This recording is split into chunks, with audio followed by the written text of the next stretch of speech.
Hello and thanks for joining us on Encore. Coming up, we're talking cinema with the disturbing, disquieting and divisive killing of a sacred deer.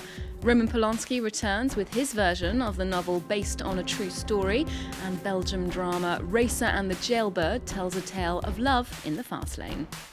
I don't understand why I should have to pay the price. It's the only thing I can think of as close to justice.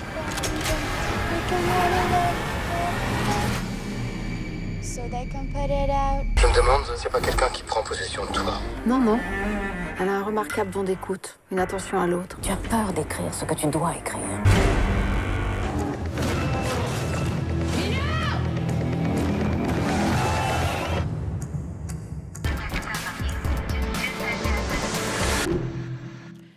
Film critic Emma Jones joins me in the studio. Hi, Emma. Hello. We're starting with a film from a director who seems to delight and disturb in equal measure, Yorgos Lanthimos. Now, his previous films were cult hits, The Lobster and Dogtooth. What about this latest release, The Killing of a Sacred Deer? I think it's an absolutely outstanding film. And the jury at the Cannes Film Festival this year agreed because they gave him a screenwriting prize. I think he deserved a bigger prize, in my opinion. This was one of my favourites of 2017. However, I do think, like his two previous works that you mentioned, this also is going to polarise audiences. So, love it or hate it? Yeah, absolutely. And I think you just do with this director. So the film stars Colin Farrell, who, of course, was also in The Lobster. So they clearly love working together. And he plays a medical surgeon called Stephen. Nicole Kidman plays his wife, Anna. She's also an extremely successful professional, and they have this perfect life, really, with two kids, affluent jobs. In comes a troubled teenager played by another Irishman, Barry Keoghan. Now, he blames Stephen for the death of his father on the operating table at Stephen's hands after he'd had a drink or two, and he's bent on revenge. It's loosely based on Greek tragedy, thus confirming the fact that there is really nothing new in modern storytelling. The Greeks just already did it 2,000 years ago. And while it's macabre, it's infused with that usual Lanthimos style, that deadpan kind of delivery. So if you really like that, you're going to have a lot of fun with this film. OK, well, let's take a look at that on-screen husband and wife duo. Here's Nicole Kidman and Colin Farrell in the film. What a charming boy. Isn't he? Yes, very. How did his father die? Car crash. Driving home. Smashed into a pole. Killed instantly. How long have you known him? Quite some time. He was a patient of mine years ago. Did you go to the funeral? I did go, yes. Why didn't I go with you? I think I told you about it, but you were busy or something. So those lead actors, Kidman and Farrell, they're having a great year at the moment. It's been completely exceptional for them, hasn't it? Because, of course, they also starred in Sofia Coppola's The Beguiled together, also rewarded at Cannes. Now, I think that this is better. And certainly the chemistry between them, if you can call it chemistry when everything's delivered in such a jolting, deadpan way, is fantastic. Nicole Kidman was rewarded at Cannes for her outstanding year. And it's wonderful to see at 50 that Kidman is seemingly not suffering the age-related problems that most actresses of her age are. But let's focus on Colin Farrell for a moment, because his reinstatement into Hollywood's top tier has been wonderful to watch. And really, I think Lanthimos has been responsible for that in many ways. You know, he got a lot of kudos for doing The Lobster, and now this would set the seal on it. If you remember that 12 years ago, he starred in the biopic Alexander the Great and was pilloried for it. You know, nobody ever thought that Colin Farrell would come back. So I think it just shows that talent is going to rise to the surface. However, Barry Keoghan is in no small way responsible for the success of this film. He is wonderful in this. You may have seen him in Dunkirk, which was an ensemble cast movie, but here he is definitely the creepiest kid since Damon in The Exorcist. He is wonderful. So what I really like about The Killing of the Sacred Deer is its blend of genres. There's comedy, there's thriller, and it's horror. I really think if this is a success at the box office, Hollywood has got to come calling for Yorgos Lanthimos at some point. But he's said to me that he likes creative control. I'm not sure if he'll take up their coin. Okay, so there's some compelling performances there. Now, we're moving to a film directed by a man who's in the papers for all the wrong reasons, and that's Roman Polanski. Yeah. Some of that controversy has been based here in Paris. Yes, indeed. He's got a film out based on a true story, d'après une histoire vraie, at the moment. And a retrospective has opened in Paris, a month-long retrospective organised by the Cinémathèque Française. That opened on Monday and was marred by protesters from the feminist group. They were really angry that he was being honoured in this way. They were shouting no honours for rapists. And Polanski is still facing allegations of abuse dating back to the 1970s in California, when he was accused of having sex with a 13-year-old girl. Now, given what is going on with Harvey Weinstein at the moment, anger at public figures in the film industry who are facing these kind of allegations has resurfaced.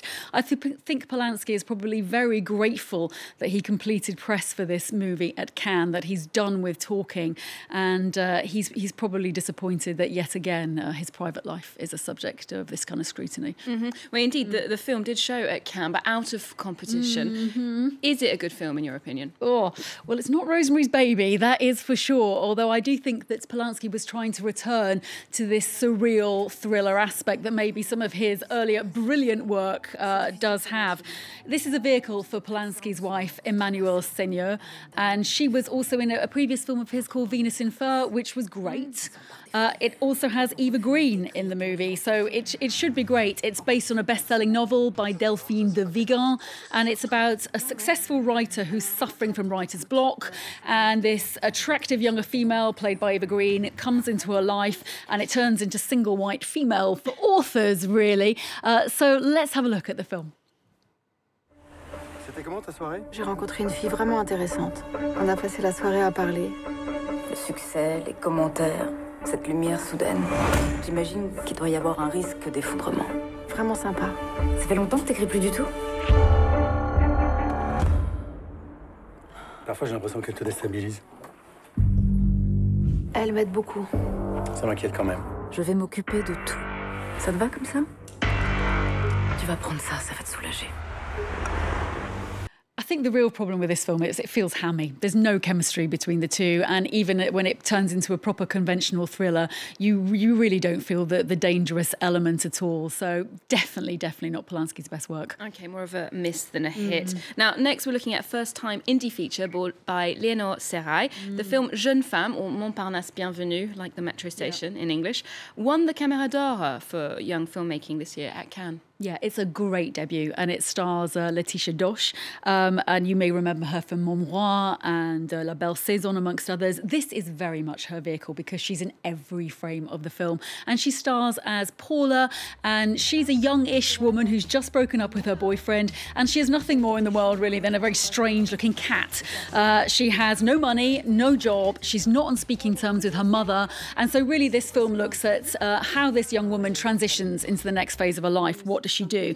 Now, initially, this really reminded me of the BBC TV series Fleabag, starring Phoebe Waller-Bridge, which is great because there's a lot of close-ups on Laetitia Dosch, and also she often breaks the fourth wall talking to camera. However, it differs from Fleabag. It's not an inner monologue of her life in any way, and I wonder if the resemblance came to me because we see so few vehicles dealing with women of this age. And what do you think the actress Laetitia Dosch brings specifically to the character? Well, she's well known for her comedic talents, isn't she? Yeah, she's fabulous. And she brings a lot of tragedy and comedy to the part of Paula, because sometimes you're not really sure whether to laugh or cry with her. She's a proper character. You know, she's not necessarily likeable all the time, but she's extremely watchable. And I think a lot of people are going to relate to this, whether you're a man or a woman, dealing with that stage in life when a relationship has ended and you were trying to reinvent yourself. I think it's going to do great things for both the director and the actress.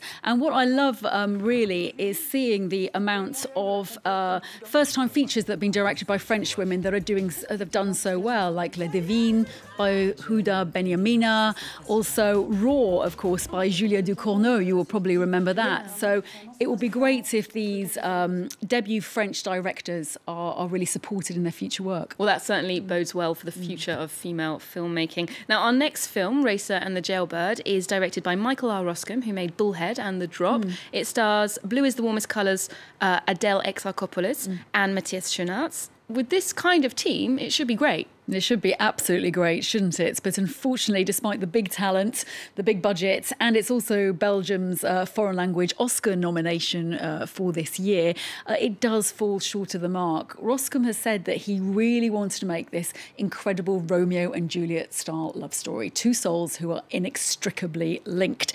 And unfortunately, it just doesn't translate onto screen. So Adele stars as a rich racing driver heiress. Sounds brilliant in itself. And one day she bumps into Matthias's character Gigi and they fall in love. Instant wonderful chemistry between the two of them. But he has a secret because he is actually a member of a criminal gang, and the phrase "one last heist" is going to have fatal consequences for them both. Sounds terrible. So the performances are good there, I presume. So why doesn't the film work for you? It's really just down to the plot because it becomes more and more preposterous and far-fetched, really. And so in the end, you lose believability in the storyline, and then you lose sympathy with the characters. I really feel that they've been trying to make three films in one here. The fact that she's a racing car driver is enough of a dramatic tension itself. The fact that she's a rich heiress and that he is from a criminal gang is another tension. So they're just packing things into the plot, and eventually it just becomes